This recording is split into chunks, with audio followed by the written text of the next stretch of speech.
내가 게임 대신 에휴. 네, 다시 읽습니다.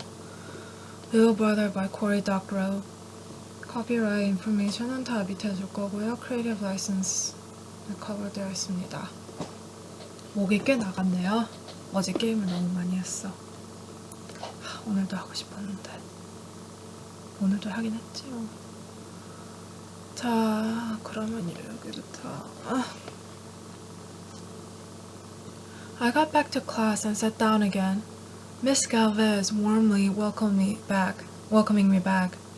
I unpacked the school's standard issue machine and got back into the classroom mode.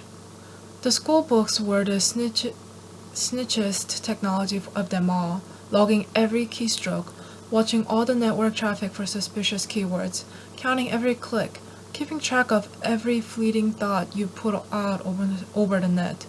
We'd gotten them in my junior year, and it only took a couple months for the shininess to wear off.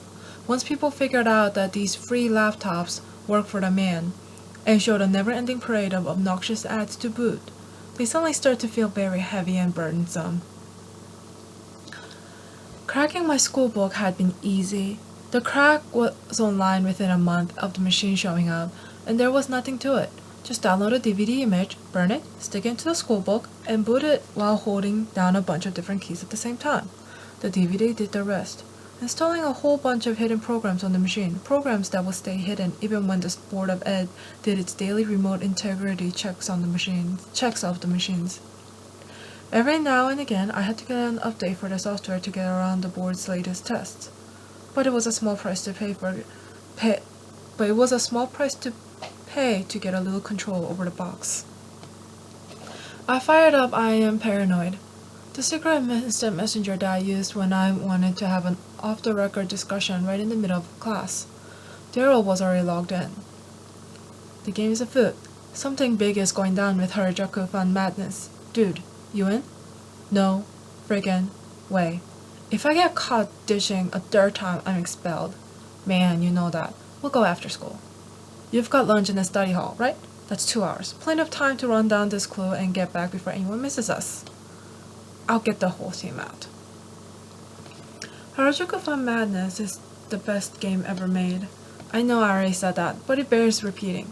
It's an ARG, an alternate reality game. And the story goes that a gang of Japanese fashion teens discovered a miraculous healing gym at the temple in Harajuku, which is basically where cool Japanese teenagers invented every major subculture for the past 10 years. They're being haunted by evil monks, the Yakuza, aka the Japanese mafia, aliens, tax inspectors, parents, and a rogue artificial intelligence. They slip the players coded messages that we have to decode and use to track down clues that lead to more coded messages and more clues. Imagine the best afternoon you have ever spent, prowling the streets of a city, checking out all the weird people, funny handbills, street maniacs, and funky shows. Now add a scavenger hunt to that, one that requires you to research crazy old films and songs and teen cultures from around the world and across time and space. And it's a competition, with the winning team of 4 taking a grand prize of 10 days in Tokyo, chilling on Harajuku Bridge, geeking out in Akihabara, and taking home all the Astro Boy merchandise you can eat, except that he's called Atom Boy in Japan. That's Harajuku Fun Madness, and once you've solved the puzzle or two, you'll never look back. No, man, just no. Don't even ask. I need you, D. You're the best I've got. I swear, I'll get us in and out without anyone knowing it. You know I can do that, right? I know you can do it. So you're in? Hell no. Come on, Daryl, you're not going to your deathbed wishing you had spent more study periods sitting in school. I'm not going to go to my deathbed wishing I'd spent more time playing ARGs either. Yeah, but don't you think you might go to your deathbed wishing you had spent more time with Venetia Pack? Van was part of my team. She went to a private girls' school in the East Bay, but I knew she would ditch to come out and run the mission with me. Daryl has had a crush on her literally for years. Even before puberty endowed her with many lavish gifts. Daryl had fallen in love with her mind. Sad, really. You suck. You're coming? He looked at me and shook his head, then he nodded. I winked at him and set to work getting in touch with the rest of my team. I wasn't always into ARGing. I have a dark secret. I used to be a LARPer. LARPing is live-action role-playing, and it's just about what it sounds like. Running around in costume, talking in funny accent, pretending to be a super spy or a vampire or a medieval knight. It's like Capture the Flag and Monster Drag, with a bit of drama club thrown in. And the best games were the ones we played in scout camps out of town in Sonoma or down in the peninsula. Those 3-day epics could get pretty hairy with all-day hikes, epic battle with foam and bamboo swords, casting spells by throwing beanbags and shouting fireball, and so on. Good fun, if a little goofy. Not nearly as geeky as talking about what your elf planned on doing as you sit around a table loaded with Diet Coke cans and painted miniatures, and more physically active than going into a mouse coma in front of a massively multiplayer game at home. The thing that got me into trouble were the mini-games in the hotels. Whenever a science fiction convention came to town, some LARPers would convince them to let us learn a couple of 6-hour mini-games at the con, piggybacking on their rental of the space. Having a bunch of enthusiastic kids running around in costume lent color to the event, and we got to have a ball among the people even more socially deviant than us. The problem with hotels is that they have a lot of non-gamers in them too, and not just sci-fi people, normal people, from states that begin and end with vowels on holidays. And sometimes those people misunderstand the nature of a game. Let's just leave it at that, okay?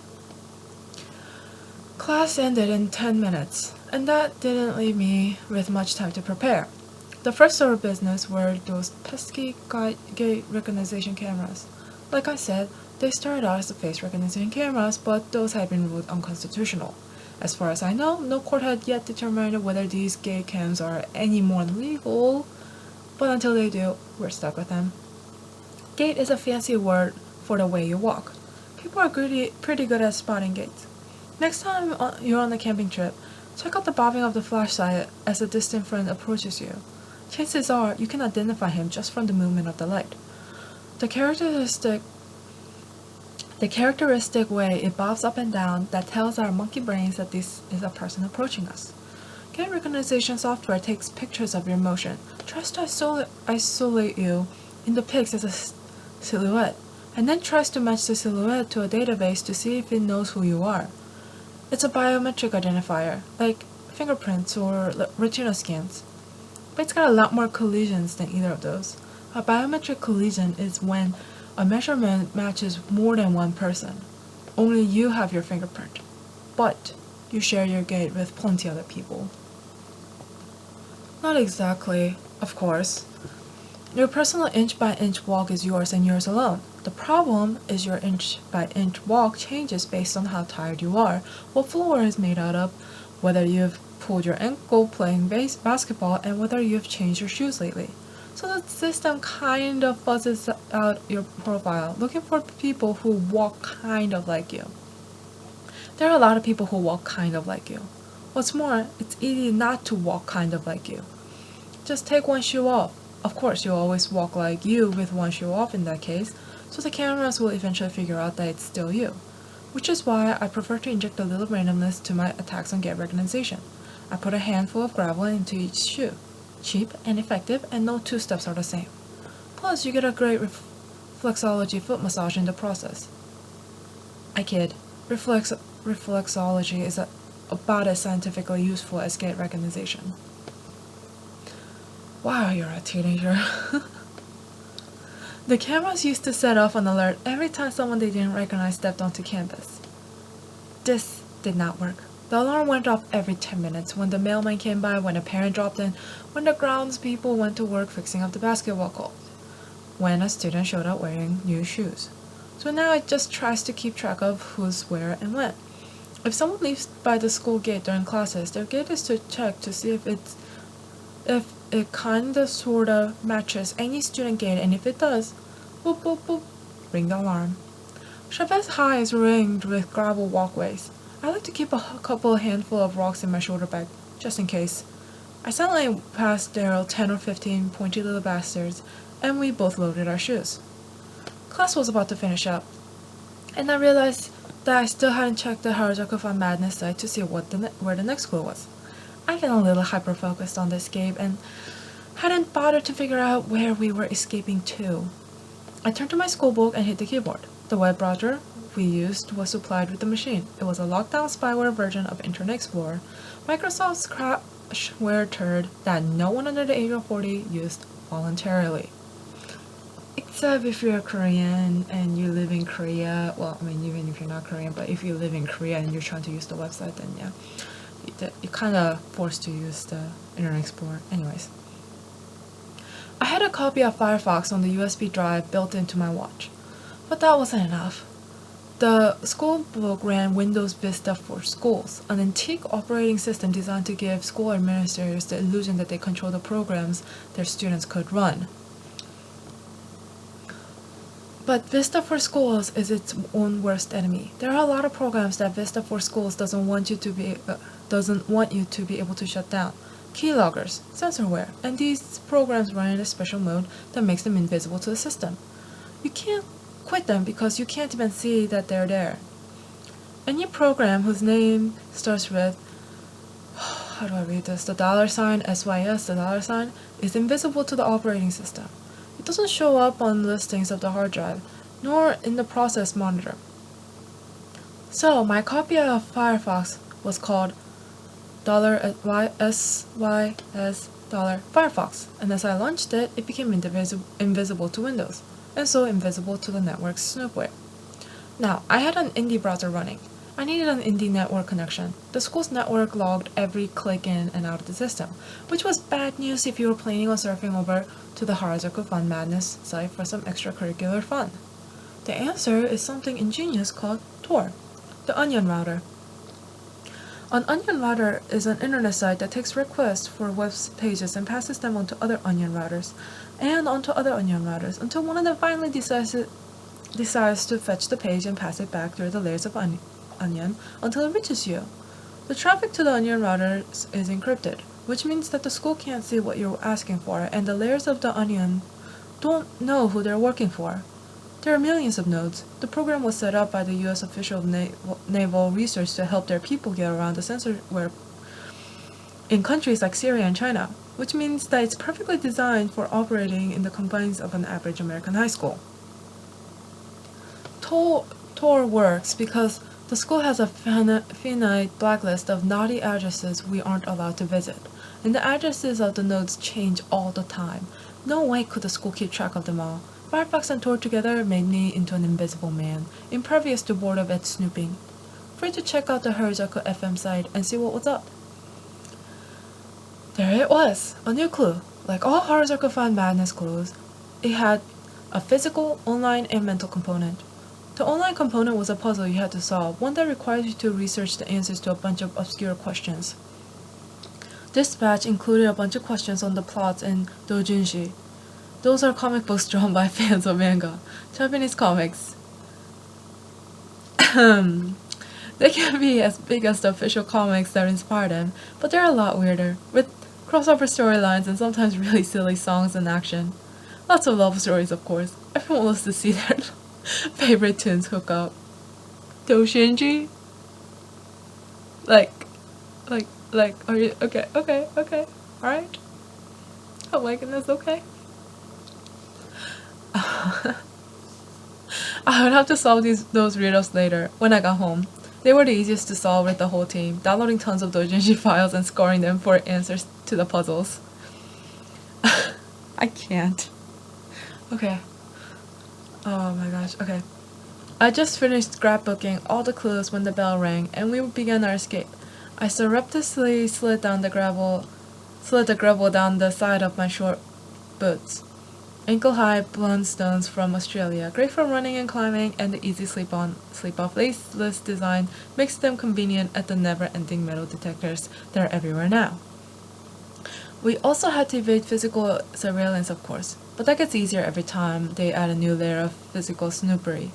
All the bells and whistles lull our beloved faculty into a total false sense of security. We served the crowd down the hallway, heading for my favorite side exit. We were halfway along when Darrow hissed, "Crap! I forgot. I've got a library book in my bag." You're kidding me, I said, and hauled him into the next bathroom as we passed. Library books are bad news. Every one of them has an ARPID, radio frequency ID tag, glued into its binding, which makes it possible for the librarians to check out the books by waving them over a reader, and lets library shelf tell you if any of the books on it are out of place.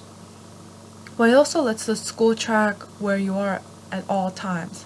It was another of those legal loopholes. The court couldn't let the school track us with ARPIDs, but they could but they could track library books and use the school records to tell them who was likely to be carrying which library book. I had a little Faraday pouch in my bag. These are little wallets lined with a mesh of copper wires that effectively block radio energy, silencing ARPIDs. But the pouches were made for neutralizing ID cards and toll booth transponders, not books like Introduction to Physics. I groaned. The book was the size of a dictionary. 자, 다음은 챕터 2입니다. 그런 거로 멈추겠습니다. 목이 꽤 나갔네요. 이제 저는 게임을 했고 잘 겁니다.